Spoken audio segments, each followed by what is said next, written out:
Hey everybody, I'm the Ranting Monkey, and today I'm sad to announce that I might be a feminist.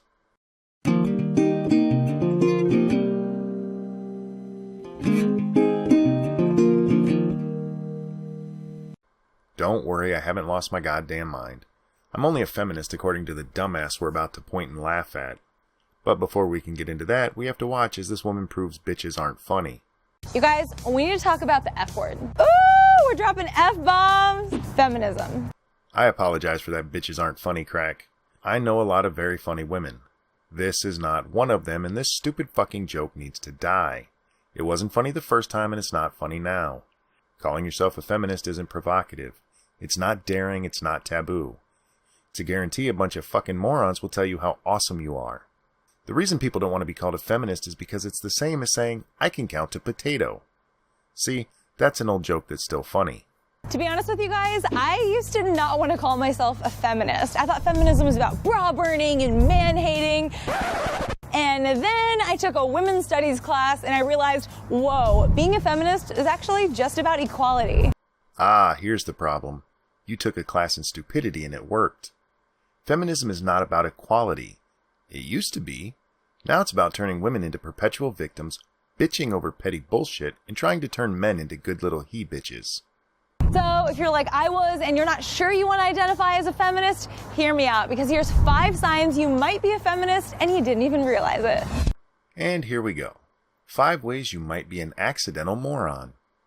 Number 1, you think women should make the same amount of money as men for doing the same job. What? Mind-blowing. This one seems so obvious, but the pay gap is still a very real thing. No, it isn't. There is no wage gap. It's against the law to pay somebody less based on their sex. There is an earnings gap, and it's based on the life choices people make. If you ever needed proof feminists ate lead paint chips as children, look no further than the gender wage gap. On average, over the course of their entire career, men make more than women because men tend to retire later, work more overtime, take less time off, and work in higher paying fields. If you want women to earn the same as men, work the same as men. If you want to be equal, be equal. Why is this so hard for feminists to grasp? At this point, short of actual mental retardation or a severe head injury, there is no good reason to be repeating this moronic wage gap argument. Number 2, you want control over your body and reproductive rights. This doesn't mean you have to believe in abortion. It can mean you don't want anyone taking birth control away from your health insurance coverage. Preventing unplanned pregnancy is a key way to prevent poverty. Babies are really cute, but they can totally change the track of your life, and they're really expensive. So, you want to try to plan for that. No one is telling women they have to get pregnant. No one is saying let random guys dump a load in you. If you don't want kids, either keep your lips sealed or use birth control. Speaking of birth control, that responsibility is on you. No one else should be forced to pay for your sex life.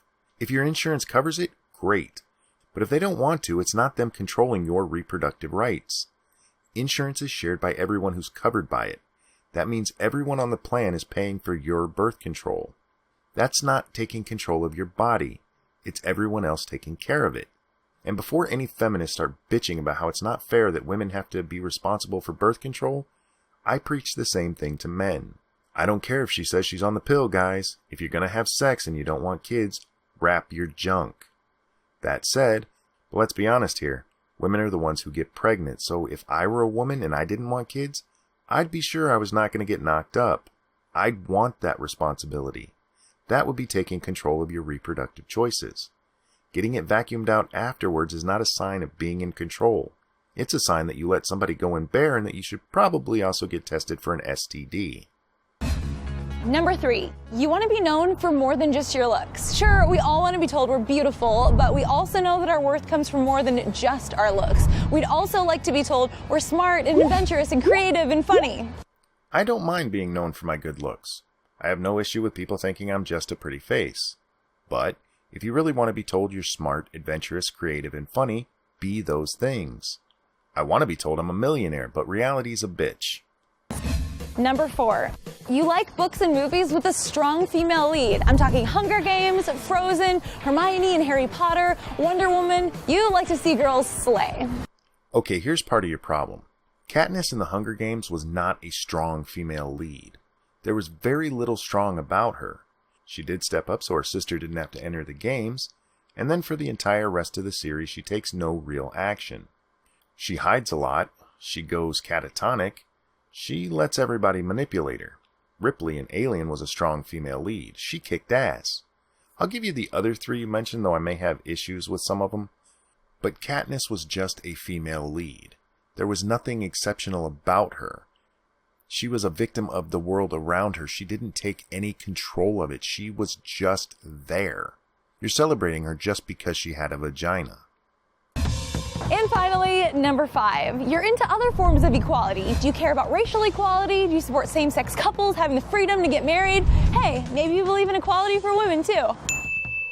This is more about style than substance, but being really happy to say stupid shit doesn't make it any less stupid. It just proves the old axiom, ignorance is bliss. As we've been told countless times, feminism is about advocacy of women's rights. You can be racist and homophobic and still be feminist. What you're thinking of is egalitarianism. That's equality for everyone. Feminism is about women. It's right there in the definition. Your list was moronic. Is there anything else you'd like to add? Alright guys, I hope after watching this video you realize that feminism at its core is just in support of equality. It's not about belittling men, it's about evening things out so girls have the same opportunities as guys. Okay, that's my fault. I did ask. Women have the same opportunity as guys. You don't always get the same outcome because you're not men. Or you do really stupid shit like going into gender studies and then bitching about how men who go into STEM fields make more money than you over their lifetime. I don't like to just criticize. I like to offer some helpful advice as well. So here are my 5 real ways to tell if you're a feminist. Number 1, you repeat really stupid shit like the gender wage gap. Number 2, you don't understand the difference between equal opportunity and equal outcome. Number 3, you want control over your reproductive health by having other people pay for it. Number 4, you watch stupid shit like that video and see no problem with it. And finally, number 5, you believe you could be a strong, independent woman if only men weren't holding you back. I really hate these "you might be a feminist" videos. It's a rebranding to swell the ranks of feminism since they got away from their actual roots in equality. The number of people willing to call themselves a moron, a feminist, have been dwindling for years, and this is what they came up with to bring people back. If you have to lie about your ideology, it's probably best not to spread it. Feminism is dying a well-deserved death here in the Western world. It's served its purpose. The battles have been won. Women can be anything they want to be as long as they can do the job. Women not only have equal opportunity, in many cases they are given special consideration. Hell, look at the election. How many times did you see anybody say they were voting for Donald Trump because he was a man? I'd bet not many. Now, how many times did you see someone say they were voting for Hillary because she was a woman? Saying you were voting for Trump because he is a man would have been labeled sexist, misogynistic, and probably racist since SJWs tacked that onto everything. But voting for Hillary because she was a woman? Well, that's empowering and brave and just the coolest thing you could ever do. Ladies, you really do have it pretty good here in the West. The shit feminists complain about these days is either a minor inconvenience or made up entirely. Even when it's presented by the human equivalent of a cartoon character on a meth bender, it's still just a bunch of stupid shit. Let feminism die a dignified death. Or as dignified as it can still be after what social justice warriors have done to it. That's going to wrap up this one. I did want to take a moment and talk about contacting me. A lot of you guys reach out and I miss it. For instance, if you send me a message here on YouTube rather than commenting on a post, chances are I won't see it for a few days or a week, or in some cases for a few weeks. Sorry about that. I forget the messaging thing is even there. Same thing goes for email. Unless I'm expecting something, I rarely check it.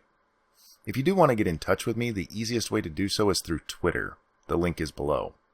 You can still use the other methods, just please understand I'm not ignoring you. I just forget to check those things. If you're a fan of the channel and like to support what I do here, please consider becoming a monthly Patreon donor or purchasing something from the Monkey Store. Thank you so much for watching. I'm the Ranting Monkey, and I will see you next time. We'd also like to be told we're smart and adventurous and creative and funny. Fill in the blank. We queens. Your life makes me sad.